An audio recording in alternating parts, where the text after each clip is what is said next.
오늘 말씀의 제목을 한번 보실까요? 저를 따라해서 보겠습니다. 꿈은, 다시 한번, 꿈은, 한 번만 더요. 꿈은 시련을 먹고 자랍니다. 이게 오늘 말씀의 제목이에요. 지난주 말씀의 제목이 뭐였죠? 어떻게 그렇게 살 수 있을까? 어떻게 그렇게 살 수 있습니까? 그러니까 지난주 말씀의 제목이었어요. 오늘은 우리가 사도행전 23장을 지난 한 주 동안 묵상했습니다. 지난주 23장을 묵상하는 중에 제게 이 11절 말씀이 아주 제게 꽉 와닿았습니다. 우리 11절 말씀 같이 한번 읽어봅시다. 시작. 그날 밤에 주께서 바울 곁에 서서 이르시되 담대하라. 내가 예루살렘에서 나의 일을 증언한 것 같이 로마에서도 증언하여야 하리라 하시니라. 사도행전 23장 몇 절 말씀? 11절 말씀. 우리 아멘 세 번 해봅시다. 아멘, 아멘, 아멘. 여러분, 이 말씀 짧은 한 구절입니다. 그런데 이 말씀에는 깊은 뜻이 있습니다. 바울은 꿈이 있었습니다. 바울의 꿈이 무엇인지 아십니까? 로마에 가서 전도하는 것입니다. 복음을 전하는 것입니다. 로마서 1장과 로마서 15장을 보게 되면 바울이 로마에 있는 성도들에게 편지를 쓰면서 자신의 마음을 이렇게 소회를 표현하는 것을 볼 수가 있습니다. 바울이 이렇게 얘기합니다. 로마에 있는 성도들에게도 나는 너희에게도 복음을 전하기를 원하노라. 그런데 꼭 기억해달라. 잊지 말아 달라.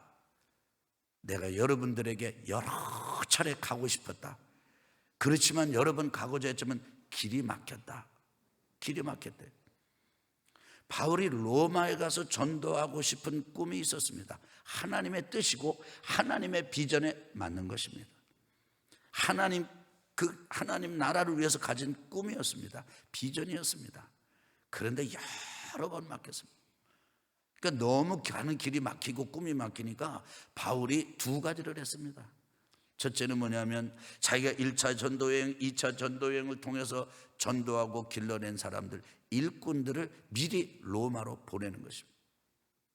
두 번째로는 몸으로 못 가니까 내가 로마에는 너희에게도 복음 전하기를 원하노라 라고 하면서 가서 대면해서 전하고 싶은 복음을 편지로 써가지고 보냈습니다. 내 몸이 못 가니까 내가 가서 전할 이 복음의 진리를 그대들에게 보냅니다. 그래서 그렇게 쓴 게 로마서예요. 그렇게 로마서를 써 보내면서 이제 바울이 이렇게 말합니다. 내가 예루살렘으로 올라갈 것이다. 예루살렘으로 올라가서 거기서 로마를 갈 것이다. 로마를 볼 것이다. 이렇게 말을 합니다. 그리고는 그 말대로 예루살렘에 올라갑니다. 예루살렘에 올라가서 선교 보고를 합니다. 예루살렘 교회 지도자들의 지도를 받아들여서 그대로 따릅니다. 그런데 로마로 가는 꿈은 꿈과는 상관없는 상황이 계속해서 일어나는 거예요. 사람들로부터 테러를 당하기도 하고 사람들로부터 린치를 당하기도 하고 천부장에게는 두세 사슬에 묶이기도 하고 생각했던 것과는 목숨 하나 부지하는 것조차도 어려운 지경이 돼버리고 말았어요. 그런 어려운 시절을 지내던 어느 날 밤에 천부장이 기거하고 다스리는 그 군 부대 내에 바울이 갇혀 지내던 어느 날 밤에 하나님께서 바울에게 나타나셔가지고 곁에 서셨어요. 여러분, 하나님께서 여러분 곁에서 말씀하시는 느낌을 가져본 적 있습니까? 어느 날 여러분이 기도할 때, 어느 날 여러분이 하나님의 말씀을 묵상할 때, 어느 날 여러분이 어느 자리에 있을 때 곁에 누가 서 있는 듯한 느낌. 그런데 그분이 우리 주님이시고 그분이 한없는 따사로움으로 나를 감싸주고 계시구나. 그런 경험 해본 적 있으십니까? 바울 곁에 하나님이 그렇게 서셨어요. 그리고는 그 바울을 향해서 하나님께서 말씀하십니다. 내가 예루살렘에서 나의 일을 증언한 것과 같이 로마에서도 증언하여야 하리라. 여러분, 이게 무슨 뜻입니까? 너 로마 가고 싶다고 그랬지. 너 로마를 꿈을 꾸고 있지. 그러니 여러 번 막혔지. 그래서 그 막히는 고비를 넘으면서 너는 대신 사람들, 너의 제자들을 로마로 보냈지. 그리고 내 몸이 갈 수 없으니까 이제 편지까지 보냈지. 됐다. 이제는 내가 가거라. 이제는 내 차례다. 이런 하나님의 결재요, 허락이 떨어지는 말씀이 오늘 본문 말씀입니다. 바울의 꿈은요, 로마만 가는 게 아니었어요. 로마로 가가지고 그 로마에 있는 성도들과 같이 믿음의 교제를 나누고 난 다음에 그들의 도움을 받아가지고 서바나, 스페인까지 복음을 전하러 가는 것이었습니다. 그 일에 대해서 하나님의 결재가 떨어진 거예요. 오늘 이 말씀을 통해서 우리가 알 수 있는 것이 있습니다. 그것은 하나님을 위한 꿈, 하나님 나라의 꿈을 가지고 있다 할지라도 수많은 연단과 역경과 그리고 아주 수많은 시련의 시기를 보내야 한다는 것입니다. 여러분이 남자면 남자대로, 여자는 이제 각기 모든 형편대로 이름을 가지고 있는 분들은, 사는 사람들은 전부 꿈이 있습니다. 여러분은 어떤 꿈을 가지고 계십니까? 여러분의 인생의 비전이 무엇입니까? 여러분 뭐 하다 가고 싶으세요? 여러분 죽는 꿈은 꾸지 마세요. 그건 꿈 안 꿔도 때가 되면 죽어요. 여러분 저 좀 보실래요? 나 죽을 거야. 나 왜 이렇게 안 죽어? 그렇게 말하는 사람 얘기 들어본 적 있어요? 들어본 적 있어요. 어떤 사람은 늘어진 목줄을 이렇게 잡아다니면서 왜 안 죽어? 이러는 분들은 본 적 있어요. 죽을 걱정하지 마세요. 죽을 거 꿈꾸지 마세요. 여러분과 제가 어디서 죽어서 어느 흙에 묻힌들 그게 무슨 소용입니까? 무슨 상관이 있습니까? 생각해 보세요. 아마 몇 년까지는 비석도 의미가 있고 몇 년까지는 그럴 거예요. 50년, 100년 지나 보세요. nothing이 아무것도 없어. 아무것도. 예수 그리스도 이름으로 명하노니 이 자리에 있는 성도들에게 죽음의 영이 떠나갈지어다. 죽음의 그림자가, 어둠이 사라지기를 예수 그리스도 이름으로 명하노라. 죽음에 대한 생각이 많아요. 아니요, 그거 걱정할 거 없어요. 때가 되면은 아주 편안하게 죽게 돼 있어요. 그럼 여러분 어떤 꿈을 꾸고 계십니까? 어떤 사람은 왜 눈을 뜨고 일하십니까? 왜 하루 직장으로 나가십니까? 왜 하루 움직이십니까? 뭔가 목적이 있을 것입니다. 돈을 모으는데 왜 모으십니까? 그것도 목적이 있을 것입니다. 여러분 생각해 보세요. 남자가 삶을 살면 한 번 살아요. 그래서 남자의 일생이요. 여자가 한 번 살기 때문에 여자의 일생이요. 한 번밖에 안 사는 거예요. 낙서처럼 살 수가 없어. 장난처럼 살 수가 없어요. 장난처럼. 가끔 결혼 주례를 요청받아가지고 결혼 주례를 부탁받을 때마다 제가 신랑 신부에게 꼭 하는 말이 있습니다. 결혼식은 한 번 있습니다. 일생에 단 한 번. 한 번만 있어야 됩니다. 그렇게 축복해요. 근데 절대 장난처럼 하지 맙시다. 하나님 앞에, 그리고 사랑하는 우리 가족들, 우리 하객들하고 함께 아주 진실하고 성결하고 경건하게 우리 결혼식을 가집시다. 전 그렇게 하거든요. 여러분 우리가 한 번밖에 살지 못하는데 어떻게 이게 중독이 돼가지고 술 중독으로 이걸 낭비할 수가 있어요? 어떻게 죽음 중독으로 낭비를 해버릴 수가 있어요? 중요한 건 한 번 사는 삶, 가진 바 꿈을 하나님의 꿈에 자꾸 업데이트 시키시기를 예수 그리스도 이름으로 축원합니다. 업그레이드 시키시기를 예수 그리스도 이름으로 축원합니다. 이 꿈은요 원래 처음부터 완벽한 게 없어요. 처음부터. 여러분 시계가 나와도 그렇고 전화기가 나와도 그렇고 TV가 나와도 그렇고 처음에 나오는 건 엉성해요. 그때는 막 새 거 같은데, 여러분 옛날에 TV 처음 나올 때 어떻게 했어요? 네 다리가 있잖아요. TV 두께가 두껍잖아요. 지금은 그런 TV 내놓으면 팔리지 않을 거예요. 그런데 그런 시작이 있었기 때문에 그렇게 좋은 TV가 나온 거예요. 전화기도요, 처음에는요 이만했어요. 그래가지고 이렇게 들고 다녀요. 저는 이동전화 나올 때 그것도 불과 거리가 얼마 안 돼. 지금은 전화기가 그냥 얇아서 예쁘잖아요. 이렇게 좋은 전화기가 될 때 처음 나온 냉장고 같은 전화기가 있었기 때문에 그렇게 된 거예요. 꿈도 똑같아요. 처음에는 엉성한 꿈 걱정하지 마세요. 내가 생각해봐도 너무 이건 좀 이상해. 걱정하지 마세요. 따라합시다. 꿈은 꿀수록 따라합시다. 업데이트되고 업그레이드 된다. 근데 그게 어디로 업그레이드 되고 업데이트 돼야 되느냐? 하나님의 꿈하고 돼야 돼요. 아멘 합시다. 아멘 합시다. 그렇게 업데이트하고 업그레이드 하면서 꿈을 꿀 때 시련의 대가를 지불해야 된다는 사실을 꼭 기억하세요. 왜 그러느냐?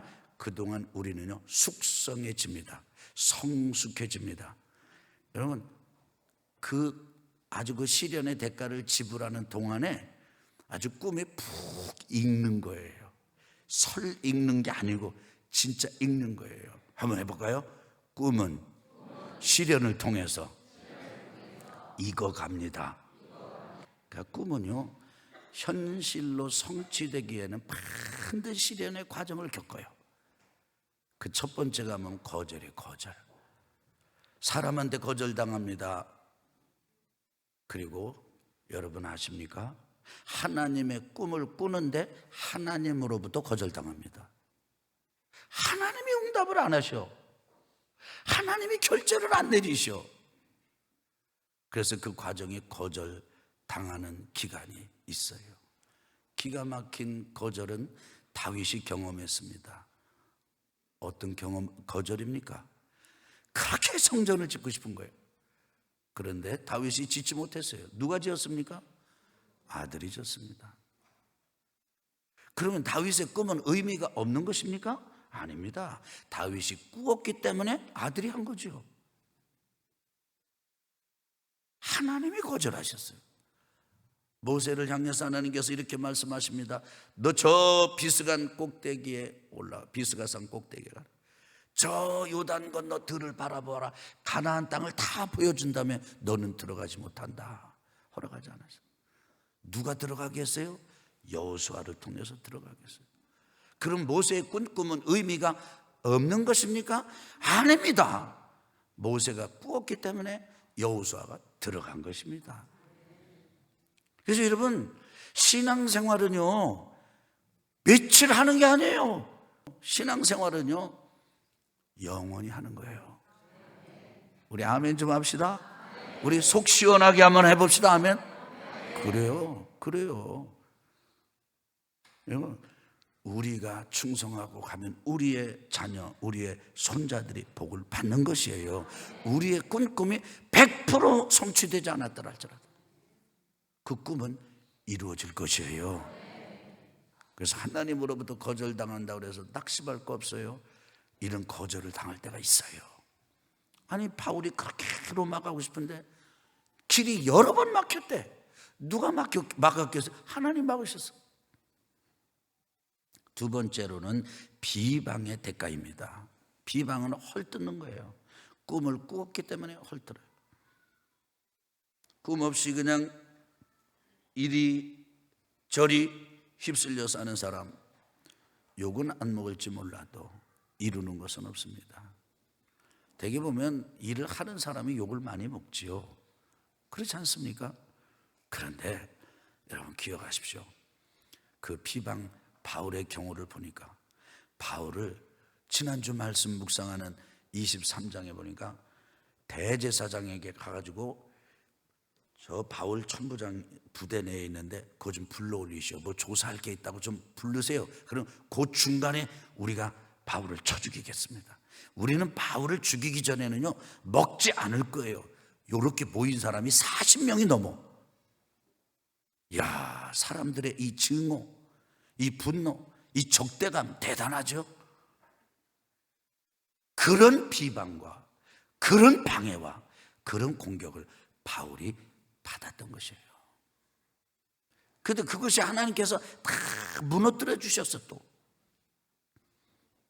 마지막 세 번째로는 꿈이 지연되는 것입니다. 질질질질 밀려요. 여러분, 이때 꿈을 꾸는 사람이 방황하기 쉽습니다. 에너지가 고갈되고 막 우울증에 빠지고, 그리고 정말 어디로 가야 될지 뭘 해야 될지 잘 모르고 그럴 때가 있어요. 그런데 그게 지불해야 될 대가예요. 길을 나선 자가 길을 잃어버리는 거예요. 가만히 있으면 길 잃어버릴 것도 없어요. 만나보니까 많은 경우 그리스도인들이 이렇게 고민을 많이 한다니까요. 아니, 내가 하나님 나라를 위한 거고, 내가 또 어떤 분들이 이런 얘기를 많이 해요. 내가 벌으면 나 혼자 쓰려고 그런 건 줄 아십니까? 아닙니다.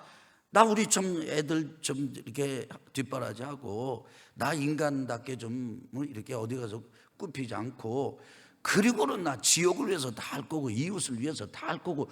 그럴 때 꼭 하는 게 있어요. 예수님이 그렇게 말씀하셨지 않냐 이거예요. 그런데 왜 이게 안 되냐 이거예요. 그게 과정이라니까.